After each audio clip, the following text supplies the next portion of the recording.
Good morning and welcome to Rising. We've got another great show for you today. Thanks so much for tuning in. Hello and good morning, Briahna. Hello and good morning, Robby. Well, should we get to some news? Let's get right into it. Some bad news on the economy with new inflation numbers coming in hot. U.S. inflation grew in the month of March, hitting a 3.5% increase for the past year, the highest gain in the past 6 months, according to the Bureau of Labor Statistics. 3 months in a row, numbers have been looking sour. Prices were unchanged from February's 0.4% gain, but up from January's 0.3% increase. So it's become clear that high inflation numbers are not just a fluke. Surging gas prices and sky-high housing costs contributed significantly to the increases. Rising inflation is also due to the surging cost of auto insurance, vehicle repairs, hospital services, and of course, food. President Joe Biden said yesterday that he still expected the Federal Reserve would indeed cut interest rates, but the new data suggests that could be pushed to later in this year. He said, quote, "I do stand by my prediction that before the year is out, there will be a rate cut. This may delay it a month or so. I'm not sure of that." Now, the stock markets have reacted quite negatively to the news, with the S&P 500 and NASDAQ down 1% each, and the Russell 2000 index down 3%. That's according to the New York Times. So this is not great news for Joe Biden. I think the hope had been that maybe inflation was kind of a fluke, what was going on with the high inflation earlier, but it's remained, I hear everyone using the word stubbornly high beyond the anticipations of the Federal Reserve, the experts, and of course, this has a huge impact on President Biden's approval rating. So many Americans, gettable voters for him, citing inflation as one of their top, if not their top, concern. One of the questions on which Trump leads Biden the most is on handling of the economy, and so this is not great news for the administration. Yeah, I spoke to an economist named Fidel Kaboub about a year ago when this inflation debate was really roiling, and he pointed out that there are two stories going on. The reason that there can be this kind of macro tale of how things are getting better is because inflation is concentrated in a few industries that happen to be very significant for working class and low-income people, but in the grand aggregate of the American economy can have a small enough effect that the overall numbers can be perceived as positive. And you can attribute some of the gap between is the country doing well or isn't the country doing well perception-wise to that fact. So education, housing, healthcare, transportation, food. These are sectors where there are longer-term systemic problems in those industries. We've been talking about the rising costs of colleges. We've been talking about high gas prices that were affected by the pandemic and the fallout therefrom. The same with some of these other kind of global supply chain issues that affected the rate of new houses being constructed. But what we should be asking ourselves, yes, of course, the current president gets the blame for what the economy is doing, regardless of whether or not it's fair. If that's just the way it is, Biden has to deal with it. But what are the policy prescriptions being offered by the two major candidates in the race right now that are actually geared toward turning this around? And what we're seeing is, I think, a kind of a lackadaisical attitude from Republicans who will, I think, rightly criticize that this is a problem. But when it comes to any kind of policy solutions that would help boost the lower and working class people who have been falling behind despite higher productivity and higher earnings over the course of the last 40 years, you get, the poor don't deserve to have higher salaries. And we have a clip to this end from Jesse Waters complaining about the possibility of raising the minimum wage for fast food workers in particular. Let's take a look. If you're making $20 an hour to work at a fast food restaurant, right? Is that six figures? Are you making? No. 40 grand. 50 is just two exits and add a few zeros. Yeah. Okay, so 40K a year. Okay, full time. 40K a year. Yeah. So, and then if your husband or wife is also there, you're making $100,000 as a family. Sure. Both working at McDonald's. 80 grand. 80 grand. That is okay. That's crazy.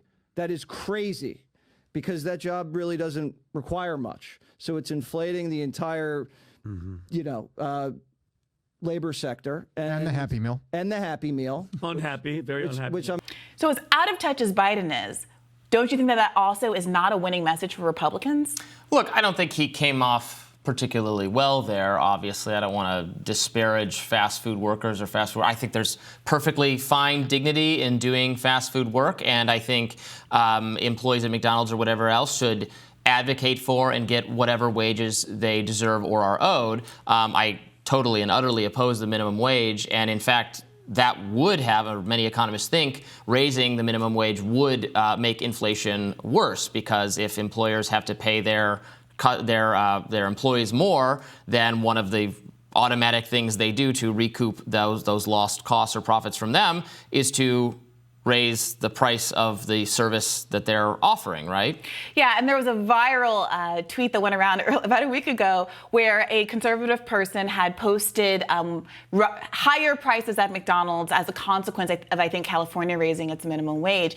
And they were complaining about what I think amounted to a 40% price differential over a whole meal's worth of food, all so that the people who work there can have a living wage. And they got dogpiled in the comments because most people say, oh, I am also a worker. I'm not just a consumer. And if I can afford the products that I'm making and there's only a small fraction of an increase, then that's actually a good deal. And it's worth noting we are living in the largest period of time in American history since the start of the minimum wage, in which the minimum wage has not in fact been raised. And if we price adjusted the minimum wage from 1965 to now, even if you just agree that it should stay at a baseline and that it shouldn't go up astronomically, then already fast food workers today are earning less on the dollar than fast food workers in 1960 and in 1965 rather. And in 1965, the cost of living was extraordinarily lower than it is But if you today. make McDonald's pay them more than McDonald's thinks the value of their labor is worth, they're going to replace them all with the automatic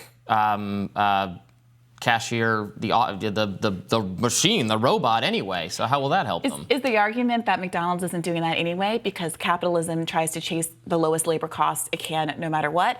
When people make that argument, but the government artificially accelerating it is not something when people make that argument, it's kind of pretending like we're in this fake reality where businesses aren't doing that and aren't going to do that regardless of whether or not but they're going to do you it raise the faster minimum if the government subsidizes That hasn't it. panned out. That's actually not true. I mean, it is true. It's So the obviously question true. is, if you actually are invested in the well-being of workers, how can you simultaneously be arguing they shouldn't get higher wages? I'm not going to help. And also, I'm not going to destroy their jobs. And also, I'm not going to protect them from actually having their jobs cut and jobs move overseas. When we talk about other sectors of workers, including manufacturers, we understand that there should be policy interventions to prevent companies from simply globalizing their jobs out of existence.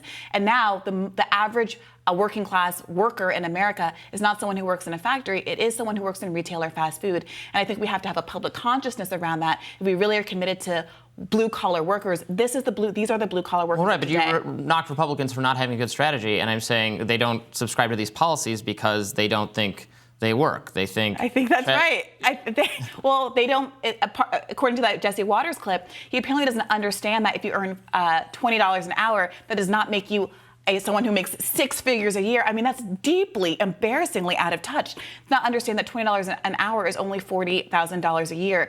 And then trying to flip that into $100,000 a year. We're saying, well, if two of you are working that salary, does he understand what childcare costs are? Does he understand what food costs are? Does he understand what transportation costs are? What healthcare costs are? The punditry on both sides of the aisle is wildly out of touch. But at very least, Democrats aren't actively fighting against some of these policy initiatives to at least buoy the status quo. Well, what some Democrats are doing is denying there's a problem at all. Yeah, I love this clip. Representative I Jim grabbed this clip Clyburn, for us yes. because I really wanted Go to ahead. talk about this. I think it's really fair to talk about both sides of the aisle, which is why I want you to take a look at how delusional and out of touch some Democrats, like establishment Democrat Jim Clyburn, are on this as well.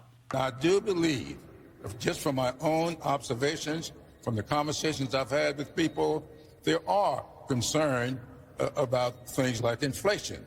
But what we've got to get them to see is that inflation today is about 40% of what it was when Joe Biden took office. And so the inflation rates are down and people's incomes are up. Unemployment is on the decrease.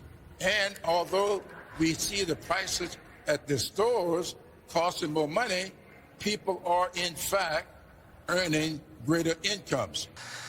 All right, so Democrats are just in a denial phase. Anything to protect Joe Biden, anything to defend Joe Biden's reputation, they're going to do. So they might not be actively fighting against some of these measures. Some of them are, by the way. Not every Democrat is for raising the minimum wage. As we saw in a really embarrassing speech from the mayor of Minneapolis last week, where he's asking, Well, is this a slippery slope? What's next? If we raise the minimum wage for this industry, should we raise the minimum wages for all industries? And some of the people in the audience behind him are looking very uncomfortable as he's making this very anti-progressive pitch. But as you can see, I think voters, again, are disaffected because there are very few solutions coming down the pike from both sides of the aisle. And this is why it's so important.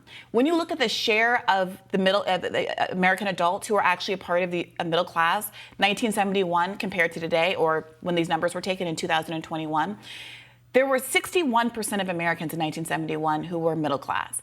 Today, that's gone down to 50. And it's because all of the gains we've seen have grown upper income workers. So they've gone from being 14% of the population to 21% of the population.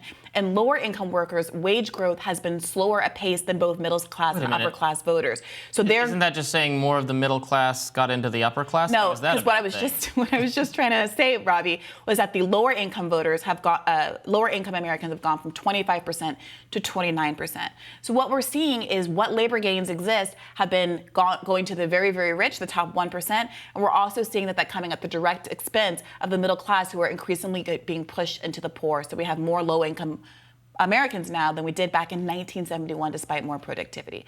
What are the policy prescriptions that are going to speak to that? What are Biden and Trump going to do about housing? Making it easier to build more houses, making it easier to start new businesses, making it easier to employ Americans. Those are all policies that I advocate, that I think some Republicans advocate and maybe Trump advocates. And that's what conservatives say will be the answer to this problem. All right, stick around. We'll have more Rising for you right after this.